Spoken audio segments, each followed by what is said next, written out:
All right, random question. You know that feeling when you're carrying way too many grocery bags all at once? Your fingers are turning purple and the plastic is cutting into your skin, but gosh darn it, you are determined to make it all in one trip. We've all been there, right? I mean, the physical strain of carrying too much. Well, what about the weight we can't see? The mental grocery bags that we're carrying around day after day, like filled with worries. Maybe there was a sell on worries about work or relationships or the future or that embarrassing thing that we said 3 years ago at a party that nobody else remembers but somehow still keeps you up at night. Oh, I'm not alone in this, am I? Our minds can be like that, right? Just holding on to every worry, every concern, just trying to carry it all at once. And just like those grocery bags leaving marks on our fingers, well, those mental burdens, they leave their own kind of mark on our well-being. Today we're going to talk about how to lighten the load, how to decide which worries deserve space in our mental shopping cart and which ones we can leave at the store. Because here's the thing, not every worry needs to come home with you. Oh, I'm going to say that again. Not every worry needs to come home with you. I'm Chad Lawson, and let's calm it down in 3, 2, 1. Years ago, I was teaching one of our sons how to ride a bike. This is ages ago. He was so excited to try, but the moment he got on, oh my gosh, just the worries. They started flooding in. What if I fall? What if I hit that tree? What if I can't do it? What if I run over a turtle? All the things, right? Each what if was like adding another weight to his shoulders, making it even harder for him to even begin to try.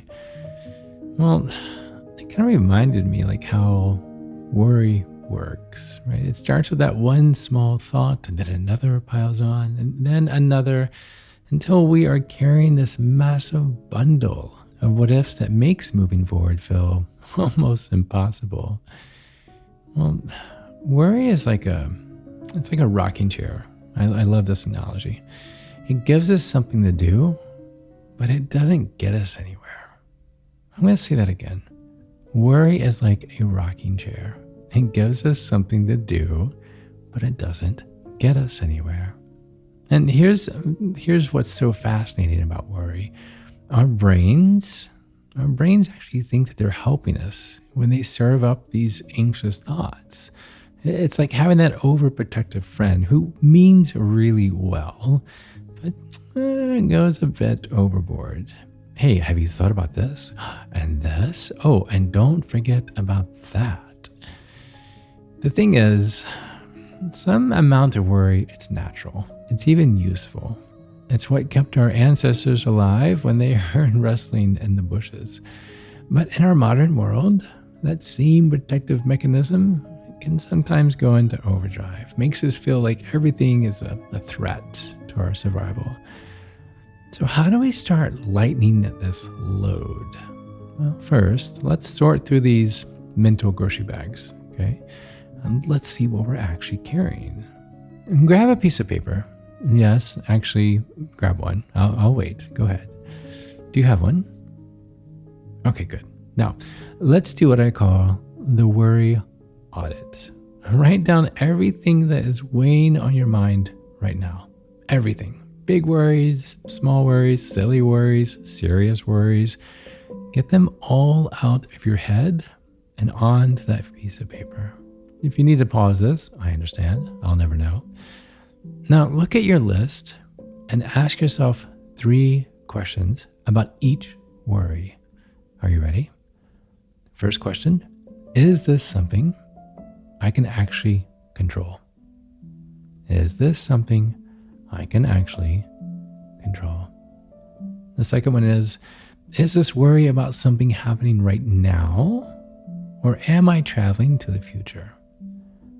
I'll say that again. Is this worry about something happening right now, or am I traveling to the future? And then the third, will this matter in 5 years? These questions help us sort our worries into three piles. Okay, things that we can act on, things we can prepare for, and things we need to let go. And here's what's interesting. When we actually examine our worries, we often find that many of them are about things that either have never happened or may never happen at all. We are spending so much precious mental energy carrying around scenarios that only exist in our imagination. It's like packing an umbrella, raincoat, and snow boots every day just in case, even when the forecast is clear and sunny. Yes, it might rain someday. But do we need to carry all of that weight every single day? So here, pause for a moment. Take a deep breath. Exhale. Feel your shoulders relax, your jaw unclench, and your eyes soften. Notice how much tension you might be holding just from carrying these worries around. Now, for the worries that we can actually do something about, these are like the groceries we actually need, right? They deserve some space in our bag. But instead of just carrying them around, let's unpack them and put them where they belong. So if you are worried about a work project, break it down into small, actionable steps. If you're concerned about a relationship, consider what conversations really need to happen. Transform these worries into plans, into action. And for the things that we can't control, this is where we practice the art of letting go. I know. It's easier said than done. I get it. But think about it like this. If you wouldn't let someone hand you their heavy grocery bags to carry around all day, why let their problems or their circumstances beyond your control? Why let them weigh you down mentally? So there's a really fun technique that I like to teach. And I actually use this myself. I'm feeling overwhelmed. I call it the cloud practice, okay? Here, do it with me. I'll show you. Close your eyes.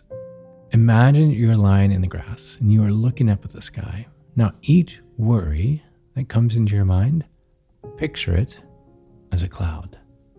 So you're actually looking at it. You are acknowledging it. Now watch it float by. Don't try to grab it. Don't try to push it away.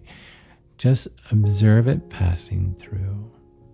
Now, some clouds are bigger than others. Okay, some are darker, some are heavier, some are lighter, but they all pass eventually. Doing this, it helps us, it reminds us that worries, like clouds, they are temporary. They may cast shadow for a while. Yes, I'll give them that. But they don't have to become a permanent fixture in our mental landscape. Do you remember earlier, my son on the bike? Once we broke down his worries and we addressed each one, yes, you may fall, let's be honest, but you're wearing a helmet right now. You're wearing elbow pads and knee pads and every pad everywhere you can get. He was able to let go enough to try. And you know what? Guess what? He did. He did fall. But he also got back up. And by the end of the day, he was riding with his biggest smile on his face. It wasn't perfect. He wasn't, going over jumps and such, but he had started. Now, sometimes the very things that we worry about happening do happen. And we discover we're stronger, we're more resilient than our worries led us to believe. Did you hear that? Sometimes the things that we worry about happening, they actually do happen. But we discover that we are stronger and more resilient than what our worries tell us. So as we wrap up, I want you to look at your worry list that you made earlier. Circle the things that you can actually do something about. These are your action items. For everything else, practice letting them float by like the clouds in the sky. You don't have to carry every worry that presents itself to you. You don't. You get to choose which one deserves space in your mental grocery bag.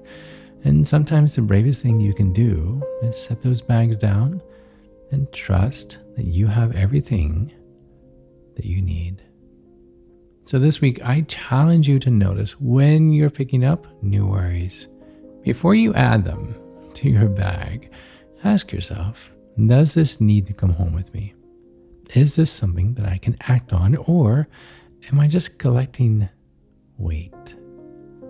Your mind deserves the same care and consideration that you give your body. You wouldn't carry heavy bags around all day for no reason.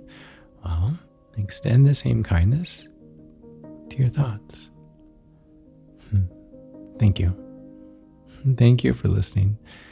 Thank you for living. And remember, not every worry needs to become a permanent resident in your mind. Sometimes the lightest load is the one that gets us the furthest. So until next time, be ever so kind to your mind. And join me again as we calm it down.